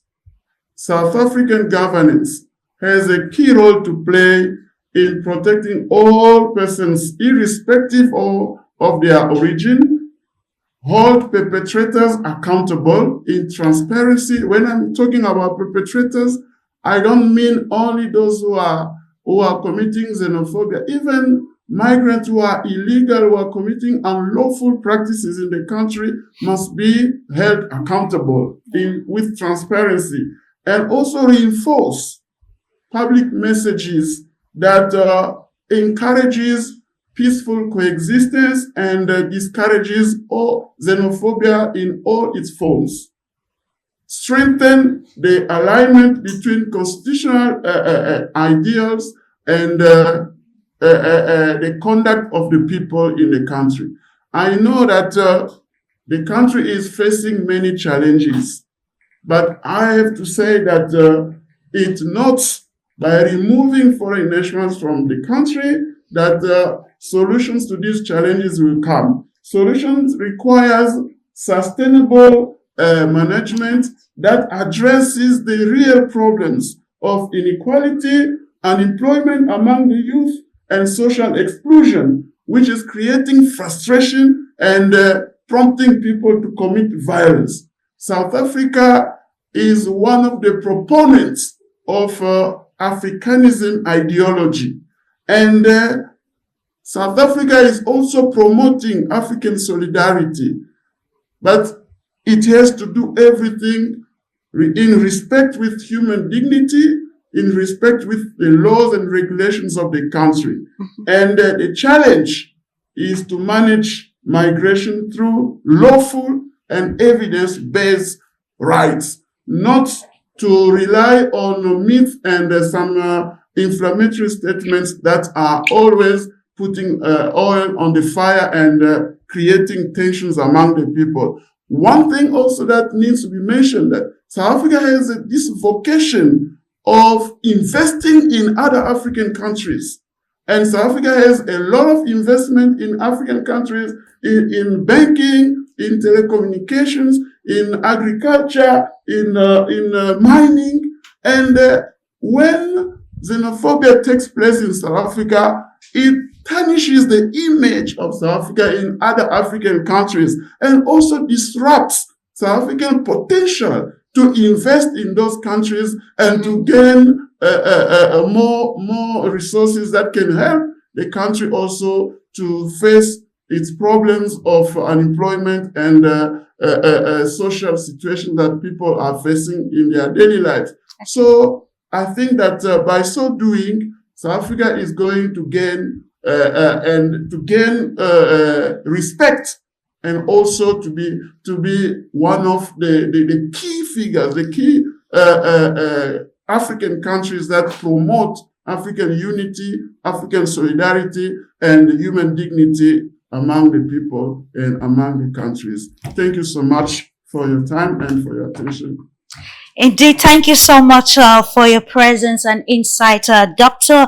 Dussin. And we culminate with you, Dr. Michael Dimancher, answering the question if the practical implementation of the Ubuntu philosophy can actually solve some of these problems that appeal to the human fabric, like what we are seeing in South Africa as xenophobia, and how this the philosophy can help to strengthen continental integration around the continent, rather. Yes, Clarice, I think that we need to build on our epistemologies too. As you made mention of Ubuntu, and I think about Desmond Tutu, who is a major propounder of this epistemological research tool. And it is about you are because I am because you are. It is very, very important, because we may be given a wrong image about and accidentally or coincidentally, Ubuntu, Desmond Tutu was from South Africa. And I think that we really need to keep his legacy. It is one of my dreams has always been to visit his library, because this is a very, very powerful epistemology that he propounded. And of course, I have used that in most of my books. I even used the Ubuntu theory to be able to show how we can be able to build from Africa, you know, about the Tontine, the Njangis, and the self-help, and all of those are Ubuntu actually practices that we need to build from. And talking about this, also the Ojama that we're talking about, Africanality that we are talking about, which of course we need to use that to build. But then I'm talking about, because we keep on talking about xenophobia, and we are not looking at the broad-based consequences of some of these, because we only concentrate on the act. Yeah, we need to look at the consequences of these in the long run, because the issues of xenophobia may bring about what? Regional diplomatic rupture, which we are not even looking at. And I keep asking myself, is the issue of African unity just in words, in slogans, and not in practice? Because if it was really in practice, this is an issue that touches on Africa, and that the African Union will have already intervened. I keep on being worried. I keep on taking the African Union to task. And I say these are issues that you don't sleep over, because it's an issue that concerns Africa, because diplomatic, issues may fall in, and then you will have a long time effect. The fallout may be so many. And we can also be thinking about the political radicalization that may happen in South Africa. I'm asking the leaders in South Africa, Ramaphosa and his people, why do you allow this to go for so long without bringing a solution to that? I think that you need to arrest some of these things when they are still young, when they are still fresh, when they are just started. Because when you leave them go for so long, it is going to be very, very difficult to actually work on it. And I'm also thinking about the international reputation, the tarnishing of the image of South Africa. Do you know that this can stop a lot of people from having South Africa as a destination? Since maybe the South Africans, they need only Europe and Americans to come. They may also tarnish their image. So they desire Europeans and Americans whom they want to come may no longer come because they are feeling unsafe. So these are issues that we need to solve. And I know that, I know it is a very difficult task for leaders that came after Mandela, because, when you set some standards, we know that Mandela set some standards who were very high. And for somebody to maintain those standards is very, very difficult. But I think they need to keep on striving and trying. It is very easy. Sometimes we say that it's very easy to win a Nobel Peace Prize, but it's not easy to maintain it. So it is important that we keep striving, because it is an African issue. It is not just a South African issue. Because what happened in South Africa, it may turn out to happen in Nigeria. I already heard Nigerians are thinking about the MTN, about the South African investment in Nigeria. Do people know the ripple effects of all of these? This is going to carry on and carry on and carry on. And then before long, we have gone far apart again. And then those of us who keep singing about the issues of black consciousness, the issues of Pan-Africanism, the issue of African unity, now become just a slogan. And now we only have to attend the conferences and then come back and sit.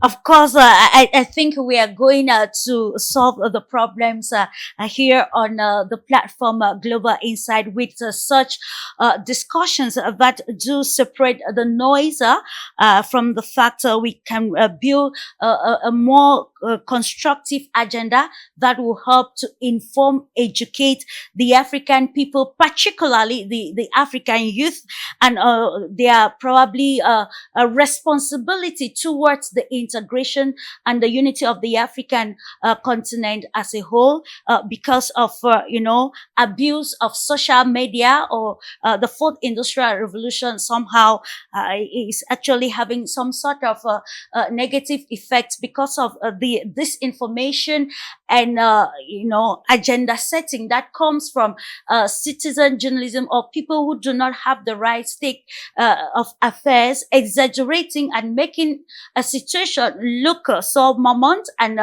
actually difficult. Thank God that we had, or thanks to the panelists from South Africa, situating us on the real stakes on the ground. And of course, we want to appreciate also Purnima Anand, who actually represented the international point of view, and to you as a political analyst and civil society, Dr. Dimancho, for giving diverse interpretations to the reality in South Africa and how this can undermine the unity of the continent, and of course put it at a state of vulnerability, especially during this tumultuous global moment. And it is on this note, ladies and gentlemen, that I want to thank you for today's program, while acknowledging the technical crew for this amazing job. Hoping to have you subsequently as we continue to analyze, to discuss, to inform things that do matter, helping to shape the right agenda for the African continent. Bye-bye and have a lovely moment as you continue watching programs on the Pan-African television. Thank you, everyone. Thank you. Dr. Tostin. Dr. Tostin. Yes. Dr. Tostin, can I quickly just say, you see the issue of the